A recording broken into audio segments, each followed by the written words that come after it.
One to one ஆன்மீக நேயர்களுக்கு அன்பு வணக்கம். நம்ம சேனலில் தொடர்ந்து சுவையான பல ஜோதிட விழிப்புணர்வு நிகழ்ச்சிகளை பார்த்துட்டு வரோம். அந்த வகையில் இன்னைக்கு நம்ம பார்க்க போகிறது வைநாசிக நட்சத்திரம் அப்படின்னா என்ன, அதோட முக்கியத்துவம் என்ன அப்படிங்கிறத மூத்த பத்திரிகையாளரும் ஜோதிட ஆய்வாளருமான திரு ராஜேந்திரன் அவர்களிடம் கேட்டு தெரிஞ்சுக்குவோம். வணக்கம் சார். வணக்கம்மா. வைநாசிக நட்சத்திரம் அப்படின்னா என்ன, அதை பார்த்து ஏன் மக்கள் இவ்வளோ பயப்படுறாங்க, அதோட முக்கியத்துவம் என்னன்னு சொல்லுங்கள் சார். ஜோதிடத்தில் நம்ம பல்வேறு விழிப்புணர்வு விஷயங்களை தொடர்ச்சியாக பேசிக்கிட்டு வரோம். அதிலும் குறிப்பாக சொல்லப்போனால் மக்கள் சில டாப்பிக்கை கண்டாலே ரொம்ப அச்சப்படுற அளவுக்கு நிறைய பேர் பேசி வச்சு பயமுறுத்தி வச்சுருக்காங்க. அதனால் பார்த்திங்கன்னா ஜோதிடத்தில் 60% மேலே நல்ல விஷயங்கள் இருந்தால் கூட அதெல்லாம் எதுவுமே கண்ணில் படாமல் அந்த ஒரு 40% 20% இருக்கக்கூடிய அந்த ஒரு மைனஸான விஷயங்களை மட்டுமே பார்த்துக்கிட்டு பயந்துட்டுருக்கிற ஒரு சூழ்நிலை மக்களுக்கு உருவாகிருக்கு. ஏன்னா மக்களை எப்போதுமே மிரட்டி வச்சுக்கிட்டா தான் ஒரு பயம் இருக்கும், அதன் மூலமாக தானே நமக்கு வருவாய் கிடைக்கும். அதனால் அப்படி ஜோதிடர்கள் மக்களை மிரட்டுவதற்கும் அதிலேருந்து பணம் வசூல் பண்ணுறதுக்காகவும் பூதாகரமாக பேசப்பட்டு அச்சுறுத்தப்படக்கூடிய விஷயங்களில் ஒன்று தான் இந்த வைநாசிக நட்சத்திரங்கிறது. ஏற்கனவே நாம் பார்த்துருக்கோம் இல்லையா, இந்த முடக்கு ராசிக்கு என்ன பரிகாரம். முடக்கு ராசின்னு கிடையாது, அதெல்லாம் பயப்படாதீங்கன்னு சொல்லிட்டோம். இருந்தாலும் அதுக்கு பரிகாரத்தை கேட்குறாங்க. அதே போல் யோகி அவயோகியை பற்றியும் நம்ம பேசியிருக்கோம். அப்புறம் திதி சூன்யத்தை பற்றியும் பேசியிருக்கோம். இப்போ நம்ம பேச போகிறது வைநாசிக நட்சத்திரத்தை பற்றி பேசியிருக்கோம். இந்த வைநாசிக நட்சத்திரம் அப்படின்னா என்னன்னா, நாசிகம் அப்படின்னாலே நாஸ்தின்னு அர்த்தம். எல்லாம் நாசமாக போச்சு, நாஸ்தியாக போச்சுங்கிறோம்ல, அது மாதிரி இந்த 22வது நட்சத்திரம் நமக்கு நாசத்தை கொடுக்கக்கூடிய ஒரு நட்சத்திரம் அப்படிங்கிற மாதிரி ஒரு கணக்கை எடுத்து வச்சுருக்காங்க. அந்த 22வது நட்சத்திரத்தில் இருக்கக்கூடிய நபர்களை திருமணம் செய்யும்போது ஒரு ஆணுக்கோ பெண்ணுக்கோ அவங்க நட்சத்திரத்துலேருந்து 22வது நட்சத்திரமாக வந்தால் அதை புறக்கணிக்கணும், சேர்த்து வைக்கக்கூடாது, நல்லா இருக்காது. ஒருவேளை இந்த 22வது நட்சத்திரம் இருக்கு இல்லையா, இந்த 22வது நட்சத்திரத்தில் ஒரு கிரகம் நின்று அந்த கிரகம் திசையை நடத்தினால் அது ஒரு கடுமையான பாதிப்பை ஏற்படுத்தும். இப்படிங்கிற மாதிரி இந்த வைநாசிக நட்சத்திரத்தை பற்றி தொடர்ச்சியாக பல்வேறு விஷயங்கள் அப்படியே சொல்லி சொல்லி சொல்லி சொல்லி பயமுறுத்திட்டு போயிடுறாங்க. நமக்கே நிறைய பேர் கேள்வி கேட்பாங்க, எல்லாம் சொல்கிறீங்க, இந்த வைநாசிக நட்சத்திரத்தை பற்றி எதுவுமே சொல்ல மாட்டீங்களே அப்படின்லாம் கேட்குறாங்க. நமக்கு சொல்லக்கூடாது அப்படிங்கிற விஷயம் கிடையாது. சொல்லுவாங்கள்ல, கடைசி வரைக்கும் உரிச்சு பார்த்தா வெறும் தோல் தான், அதை போய் எதுக்கு உரிச்சிட்டு டயத்தை வேஸ்ட் பண்ணணும் அப்படிங்கிறதுக்காக ஜோதிடத்தில் பலன் சொல்கிறதுக்கான முறைகளை இன்னும் நிறைய கற்றுக்கோங்க அப்படின்னு தான் நம்ம கிட்டத்தட்ட பாடங்கள் நடத்துறது மாதிரி எல்லாருக்கும் புரிகிற வகையில் தான் எளிமையாக சொல்லிகிட்டு இருக்கோம். ஸோ இப்போ அந்த 22வது நட்சத்திரத்தை ஏன் புறக்கணிக்கணும் அப்படின்னு ஒரு காரணத்தை கேட்டிங்கன்னா அந்த காரணத்தை யாருமே சொல்ல மாட்டாங்க. இந்த பாரம்பரிய முறைப்படி ஜோதிடம் பார்க்குறவர்களுக்கு என்ன பண்ணுவாங்கன்னா, ஃபஸ்ட்டு ஜாதகத்தை போட்டுட்டு அதுக்கப்புறம் நவாம்சம்னு ஒன்று போடுவாங்க, அதுக்கப்புறம் திரேகானம் அப்படின்னு ஒன்று போடுவாங்க, ஷோடசாம்சம்னு ஒன்று போடுவாங்க. அந்த மாதிரி ஏகப்பட்டதை போட்டு அந்த கணக்குகள் அடிப்படையில் ஏதாவது ஒன்று ஒன்றா பலன்கள் சொல்லிகிட்டே வருவாங்க. இதையும் கடந்து அஷ்டவர்க்க பலன்கள் அப்படின்னு சொல்லுவாங்க. எத்தனை பரல்கள் இந்தந்த ராசிக்கு கிடைக்குது, இந்தந்த கிரகம் எத்தனை பரல்களோடு நிற்கிது, இதை வச்சு பலன்கள் சொல்கிறது, இப்படியே ஒரு மாதிரி வெறும் கணக்காகவே போயிட்டுருக்கும். பல்வேறு சிஸ்டங்கள் ஒன்று தான் பார்த்தீங்கன்னா இந்த வைநாசிக சிஸ்டம் அப்படின்னு பேர். இந்த வைநாசிகம் 22வது நட்சத்திரம், அதை புறக்கணிக்கணும். முதல்ல திருமணத்துக்கு தான் மெயினாக பார்க்குறாங்க. இன்னொரு பக்கம் பார்த்தீங்கன்னா பாரம்பரிய ஜோதிட முறைகள்லேயே தாராபல நட்சத்திரம்னு ஒன்று கொண்டு வருவாங்க. இந்த தாராபலம் அப்படின்னா உங்கள் நட்சத்திரத்துக்கு 2, 4, 6, 8 இந்த வரிசையில் இருக்கக்கூடிய நட்சத்திரங்கள் எல்லாமே உங்களுக்கு யோகத்தை செய்யக்கூடிய நட்சத்திரம்னு ஒரு லிஸ்ட்டை கொடுத்துருவாங்க. அதே போல் 9வது வரிசையும் சேர்த்து கொடுத்துருவாங்க. அதில் பார்க்கும்போது இந்த 22வது நட்சத்திரம் அப்படிங்கிறது நமக்கு பார்த்திங்கன்னா தாராபல நட்சத்திரமாக வரும். இதை ஏன் புறக்கணிக்கணும் அப்படிங்கிறது சொல்லவே மாட்டாங்க யாருமே. இவங்க சொல்கிற ஒரே காரணம், அந்த 22வது நட்சத்திரத்தில் ஒரு கிரகம் இருந்து அது தசாபுத்தி நடத்துதுன்னா உங்களுக்கு நல்ல விஷயத்தை கொடுக்காது, உங்களை வதைத்து எடுத்து விடும். அந்த ஒரு காரியத்தோடு நிறுத்திட்டு அதுக்கப்புறம் அவங்க நவரவே மாட்டாங்க. அதனால் நம்ம அதை பெருசாக எடுத்துக்கக்கூடாது, யாரும் பயப்பட வேணாங்கிறத முதல்ல சொல்லிடுறோம். அப்போ தாராபலன் ரீதியாக பார்க்கும்போது 22வது நட்சத்திரம் நமக்கு பலம் செய்யக்கூடிய ஒரு நட்சத்திரம், வதை செய்யக்கூடிய ஒரு நட்சத்திரம் அல்ல.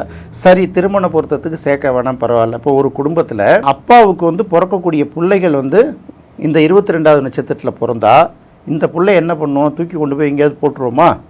அப்படி இல்லைன்னா நம்ம அப்பாவே நமக்கு 22வது நட்சத்திரமாக இருந்தால் அப்பா வீட்டை விட்டு வெளியில் போகணும்னு சொல்லிட முடியுமா?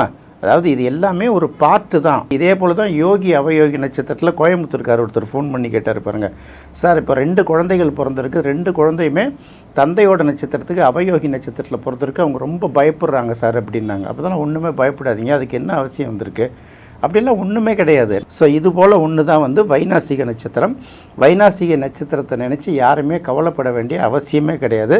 அது எந்த பாதிப்புமே கிடையாது. ஏன்னா இந்த வைநாசிக நட்சத்திரத்தை சொல்லி இது உங்களை இப்படி படுத்திடும் அப்படி படுத்திடும்னு சொல்லி பயமுறுத்தி விட்டாதான் பரிகாரம் அப்படிங்கிற ஒரு விஷயத்தை சொல்லிட்டு நம்ம வசூல் பண்ண முடியும். சந்திராஷ்டமத்துக்கும் வைநாசிக நட்சத்திரத்துக்கும் ஏதாவது தொடர்பு இருக்கா சார்? இல்லை, சந்திராஷ்டமம் அப்படின்னு பார்க்கும்போது எல்லாமே பார்த்தீங்கன்னா நம்ம ராசி இருக்கு இல்லையா, நம்ம ராசிக்கு 8வது ராசி. உதாரணத்துக்கு வந்து நீங்கள் துலாம் ராசியில் பிறந்திருந்தீங்கன்னா உங்களுக்கு 8வது ராசி வந்து ரிஷப ராசி. இந்த சந்திரன் வந்து ஒரு நாளைக்கு ஒரு நட்சத்திரத்தில் பயணிச்சுக்கிட்டே இருக்கும் இல்லையா. அப்போ ஒரு ராசியில் பயணிக்கும் போது 2.25 நாள் இருக்கும். அடுத்தடுத்த ராசிகளை அப்படி பயணிச்சுட்டு வரும்போது உங்கள் ராசியிலேருந்து 8வது ராசியில் வந்து இந்த சந்திரன் பயணிக்கக்கூடிய காலகட்டம் வந்து உங்களுக்கு சந்திராஷ்டமம் அப்படிங்கிறது ஒரு கணக்கு. சந்திரன் அஷ்டமம் ஆகக்கூடிய இடம். சந்திரன்னா உங்களுக்கு தெரியும் கிரகம், அஷ்டமம்னா 8, அவ்வளோதானே. அஷ்டம்னா 8 தானே. இப்போ 8ஆம் இடத்துல சந்திரன் வரும்போது என்ன, அதுக்கு மனோகாரகன் அப்படிங்கிற ஒரு பேர் வர்றதுனால அது வந்து உங்களை சின்ன சின்ன வகையில் மனத்தில் குழப்பங்கள் ஏற்படுத்தும். ஏதாவது ஒரு டிஸ்டர்பன்ஸ், எதையாவது நினச்சி தேவையில்லாமல் பயந்துட்டுருப்போம். இல்லாட்டி யார்ட்டையாவது பேசணுன்னா ஒன்று கிடக்க ஒன்று வார்த்தையை விடுவோங்கிறதுனால அது சந்திராஷ்டமம் டிஸ்டர்ப் பண்ணுது அப்படின்னு சொல்லுவாங்க. இந்த சந்திராஷ்டமத்துக்கு தான் என்ன பண்ணாங்க, சந்திராஷ்டம தினத்தன்னைக்கு சந்திரன் வந்து ஒளி கிரகம், அதுக்கு ஒளி குறைவாக கிடைக்கிறதுனால தான் அது மாதிரி உங்களுக்கு பாதிப்பு வருது. அந்த மாதிரி நாட்களில் ஸ்டுடியோவுக்கு போய் ஒரு கேமரா போய் ஷூட் பண்ணி எடுத்துக்கோங்க, லைட்டிங் உங்கள் பேரில் படட்டும் அப்படின்னாரு. அதுக்கப்புறம் மொபைல்லாம் வந்த பிறகு என்னாச்சுன்னா ஒரு செல்ஃபோனில் வந்து நீங்கள் செல்ஃபி எடுத்துங்க அப்படின்னு சொல்லிட்டு வசந்தன் ஐயா வந்து இது சொல்லி அவர் ரொம்ப வருஷம் ஆகுது. இன்றைக்கி ஆளுக்காள் பிடிச்சிக்கிட்டு செல்ஃபி எடுத்துகிட்டு டெலீட் பண்ணுங்க அப்படிங்கிறாங்க. செல்ஃபி எடுக்க சொன்னது என்ன, அதுக்கான ரீசன் என்ன, இது யார் சொன்னது, எப்போ சொன்னது, இதுக்கான காரணம் என்ன, இது தெரியாதுல்ல. இது போல தான் வைநாசிகத்தையும் தொடர்பு படுத்தி பேசுகிறது. அப்போ 8வது ராசிக்கு போகும்போது மனசு கொஞ்சம் பாதிக்குங்கிறது உண்மை தான். அதை நம்ம ப்ராக்டிக்கலாக உணர முடியும். ஆனால் அந்த வைநாசிக நட்சத்திரங்கிறது அந்த மாதிரி பாதிப்பே கிடையவே கிடையாது. ஏன்னு கேட்டிங்கன்னா வைநாசிக நட்சத்திரங்கிறது 22வது நட்சத்திரம் இல்லை. கூடுமான வரை நம்ம ராசியிலேருந்து அது 11வது இடத்துல தான் இருக்கும். சரராசிகளுக்கு வேணுமோ அந்த பாதகஸ்தானத்தில் போகிறப்போ ஒரு டிஸ்டர்பன்ஸ் கொடுக்கலாமே தவிர அதுவும் பெரிய அளவுக்குலாம் கொடுக்காது. இதை நினச்சி பேசி பயமுறுத்தி அதுக்கு ஒரு மாதிரி இப்படி உட்காந்துக்கிட்டு கம்பீரமாக சொல்லிக்கிட்டு இதை தான் பண்ணுங்க, அதெல்லாம் அது மாதிரி எதுவுமே கிடையாது. பயப்படவே கூடாது. வைநாசிக நட்சத்திரத்தில் ஒரு கிரகம் இருந்து அந்த கிரகத்துக்கு வேற ஏதாவது சுப கிரகங்களோட பார்வை கிடைத்தால் அதற்கு விதிவிலக்கு ஏதாவது ப்ராப்ளம் சால்வ் ஆகுமா சார்? பொதுவாகவே ஒரு ஜாதகத்தில் குரு பார்வை கோடி நன்மை அப்படின்னு சொல்கிறாங்கல்ல. அப்போ வைநாசிக நட்சத்திரம் அதில் ஒரு கிரகம் நின்றுச்சிருக்கும் போது அதை போய் குரு பார்த்ததுன்னு வச்சுக்கோங்களேன். அப்போ குருவோட பார்வை பெறக்கூடிய கிரகங்கள் எல்லாமே வந்து பார்த்திங்கன்னா அது நல்ல பலனை தானே கொடுக்கும். அது வைநாசிக நட்சத்திரத்தில் நின்னான்னா இல்லை வந்து வேறு எந்த நட்சத்திரத்தில் நின்னாலும் அது வந்து ஒரு பெரிய விஷயமே கிடையாது. அடுத்து குரு நல்ல நிலையில் இருக்காரா அப்படின்னு ஒன்று பார்க்கணும்ல. ஒரு நெகட்டிவான இடத்துல இருந்துட்டு குரு வந்து பார்வை செய்யும்போது குருவே பலம் இழந்து போயிடுறாருல. அதனால் அதுபோல் சுபக்கிரகங்களோட பார்வை யாருக்கு கிடைச்சாலும் நல்லாயிருக்கும். அந்த லக்னத்துக்கு அது சுபக்கிரகமாக பாவக்கிரகமாங்கிறத 2வது நம்ம எடுத்துக்கணும். அதனால் அந்த வைநாசிக நட்சத்திரம்ங்கிறது பெரிய அளவுக்கு எந்த பாதிப்பையும் எந்த தாக்கத்தையும் ஏற்படுத்தாது அப்படின்னு நினச்சிங்கன்னா சரி, சுபக்கிரகங்கள் பார்த்தா அது பாதிக்காது அப்படின்னு நினச்சிங்கன்னா உங்களுக்கு நிறைவாக இருந்தால் நீங்கள் எடுத்துக்கலாம். அதுக்கு மேலே போய் அதில் நம்ம பெருசாக சொல்ல வேண்டிய அவசியமே கிடையாது. குருவோட பார்வைங்கிறது பார்வை செய்யக்கூடிய இடத்த வந்து எக்ஸ்பேண்ட் பண்ணும். அப்போ நல்ல இடங்களை வந்து குரு பார்த்ததுன்னா நல்லா எக்ஸ்பேண்ட் ஆகும். மோசமான இடங்களில் இப்போ 6ஆம் இடத்தை போய் குரு பார்த்ததுன்னா கடன் பெருகும். ஜென்ரலாக 11ஆம் இடத்தை குரு பார்த்ததுன்னா என்ன சொல்லுவாங்கன்னா நீங்கள் ஆசைப்படுற விஷயங்கள் ஒன்று ஒன்றா நிறைவேறும். அபிலாஷைன்னு சொல்கிறோம்ல, வெளியில் சொல்ல முடியாத ஆசைகள் எல்லாருக்கும் உள்ளுக்குள்ளே இருக்கும்ல. அப்போ 11ஆம் இடத்தை குரு பார்க்கும்போது உங்களுக்கு ஆசைகள் நிறைவேறும். அப்போ 11ஆம் இடத்துல தானே உங்களுக்கு வந்து இந்த வைநாசிக நட்சத்திரமே இருக்குது. அப்போ எப்படி வந்து ஆசைகள் நிறைவேறாமல் இருக்கும்? அதனால் என்ன சொல்கிறாங்கன்னா குரு பார்த்தா ஓகே அப்படின்னு நீங்களே நிறைவுபடுத்திக்க வேண்டியதான். குரு பார்த்தாலும் பார்க்காட்டியும் அந்த 22வது நட்சத்திரத்தில் இருக்கக்கூடிய கிரகம் வந்து உங்களுக்கு ஒன்றும் பெரிய அளவுக்கு பாதிப்பை ஏற்படுத்த போகிறதில்ல. வைநாசிகம் ஒன்றும் அவ்வளோ பெரிய தாக்கத்தை ஏற்படுத்தி பயமுடுத்துகிற அளவுக்கு ஒரு நட்சத்திரம் கிடையாது.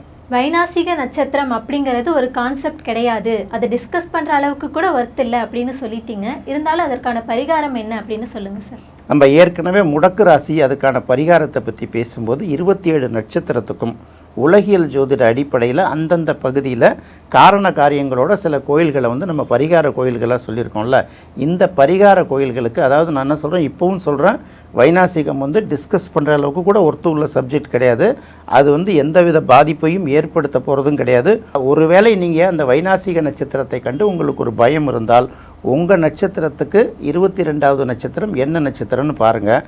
அந்த வைநாசிக நட்சத்திரத்துக்கு என்ன கோயில், எந்த பகுதியில் இருக்கிற கோயிலை வந்து நம்ம வந்து ஏற்கனவே ரெக்கமெண்ட் பண்ணியிருக்கோமோ, என்ன காரணங்கிற ஒரு காரியத்தையும் சொல்லி தான் அந்த கோயிலை நம்ம ஐடென்டி பண்ணியிருப்போம்.